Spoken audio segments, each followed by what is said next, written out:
Release Kanu to end it at home, says Cleric. Welcome to the news and thank you for tuning in to listen.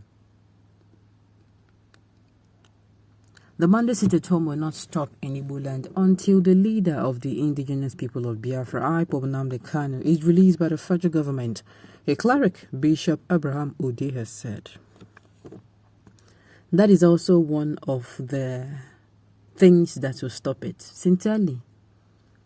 You know, when the leader of the indigenous people of Biafra in the person of Nnamdi Kanu was brought down, or will I say was abducted in any way and brought down to Nigeria, and he was charged to court, and the court's proceedings started, they came together, his followers, IPOP members, they came together and said, okay, you know what? We are going to be showing him our solidarity and support every Mondays. You know? People thought it was a thing of, okay, maybe 2, 3, 4 weeks and maybe we're done, until they started dawning on them that, look, this man. And I tell you, Nigerian government is using the opportunity. Okay, you people say you're going to sit at home every Mondays. That means you sit at home for a very long time. I think that is exactly what is happening. Everything that is happening, my dears, my Nigerians, it is a well thought out plan. And it's not related to the news, but I will say there is every reason, they're fighting every reason to ensure that these people, the Southeasterners, do not come out for presidency, or they are not favored, or they are not elected. Well, let's find out more of the news in detail, please. Stay with us. He said Nnamdi should, however, forget the 2023 presidency because it would not work. In a statement yesterday, Nnamdi Ude, the General Overseer of Mount Zion Faith Global Liberation Ministry, said Nnamdi had suffered hardship because of Kanu's detention.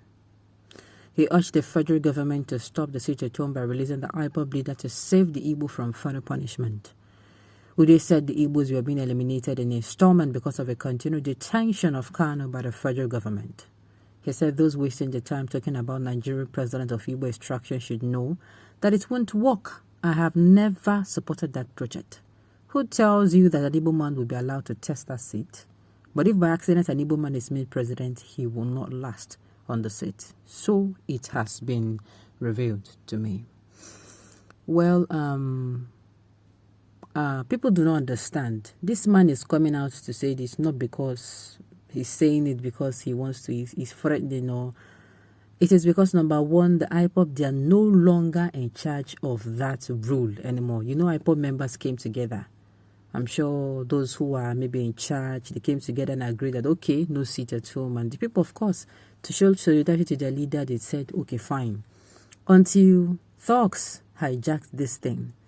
Now, these people have called up the sit at home for more than weeks now. And they are saying, no, some people are saying we die here. This sit at home must happen. That is it. And so this man is talking from a place of, you know, the people that are doing whatever they are doing, that are enforcing the sit at home. The only way we're going to be able to find them out is when this man comes out, because I do not think that after this man comes out, there will still be sit at home. That is the angle he is coming from.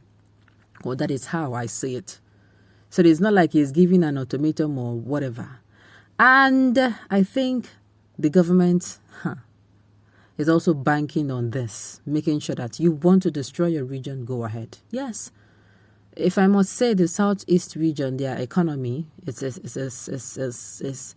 was not wonderful before, and now it is even less wonderful, as in much less wonderful. So you can imagine, they are saying you want to ruin your region, we are going to help you. That is what exactly is going on. And this is why I always come out to say that the indigenous people of Biafra, before they make or take a decision, this sit-at-home orders that have been hijacked by hoodlums, it should teach them a lesson. You don't come out and say things just because you want to say it. You don't come out and say things just because you feel that way. If you're going to come out and take any decision, you should make sure you are thinking it through, so that at the end of the day, innocent citizens, the so-called people you are saying, oh, that you're going to vote for, you're going to liberate and you're going to make sure nothing happens to them, do not get caught in the middle. Yes. The government, you know now, our Nigerian government, it is clear there is no equity, justice, and fairness yet. We don't have that kind of a leader yet. We cannot sleep and wake up with such a leader. In fact, we're going to work towards it as a nation. And so we have not gotten to that point.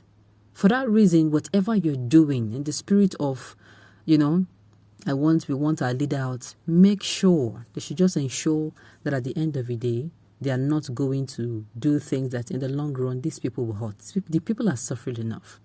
Number one, people don't get to step out of the house on Monday. Imagine maybe you're a government worker, and maybe you are a Monday to Friday, 9 to 5 worker, and maybe in that 9 to 5, you also do something that helps you. Like it's, as in that thing is helping you cover some expenses. Maybe you sell something else, or you just imagine that you have to step out to do that. On Monday, they have taken away that Monday from you. That means you're forced to spend 3 days at home and not even the 2 days. If you're someone who you are a trader, you go from Monday to Saturday.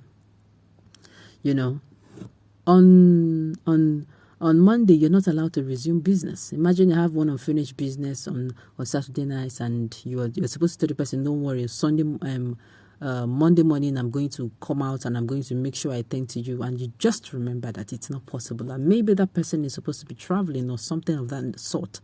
You see, you lose out. You don't know how many millions people have lost. The poor has lost. The rich are lost. And the thing is, they are still losing. People are not permitted to come out. If you don't want something else to happen to you, you don't come out. Some people are no longer obeying it because they're even showing their solidarity. Some people are obeying it because they don't have a choice. That is it. It is not like these people are obeying it because I think about last year, some months last year, the governor of Ebonyi State came out and he threatened that, look, anybody that does not come out for business, I'm like, this man does not understand the situation. You cannot be putting these people, IPOB will put people in the middle, you will put people in the middle. That means you don't care for your citizens. You have to come out with a plan like, okay, you want these people to go out, you have to do something. If you cannot do anything, leave the people be. Because at the end of the day, if you say come out, and at the end of the day, you yourself that you're saying come out, you are still in your so-called government, your house or wherever you stay. Of course, you're not stepping out of your house and you're telling people if you don't go out, you're going to be there consequences. I don't understand. Do you know what these people pass through? No. So at the end of the day, this man should be released so that there'll be peace restored to that region. But I don't think the federal government wants that too. What is it I'm saying? I'm trying to be very blunt. The federal government, I don't think they want that. And for those who are struggling for presidency, there was a time I do say, hey, yes, I started coming out to say, okay, there's Igbo presidency. Maybe this thing will die down, but it just kind of reminded me that there are some people who don't care. Like, they don't give a CARE about the presidency. In fact, even if you give it to them, they are not going to take it. There's some people in that region that we even dared those that want to contest. Oh yeah, now you say you want to go. Let us see how you go and contest. Okay, on this note, we've come to the end of the news. We say thank you for tuning in to listen. Until I come your way next time, enjoy the rest of it.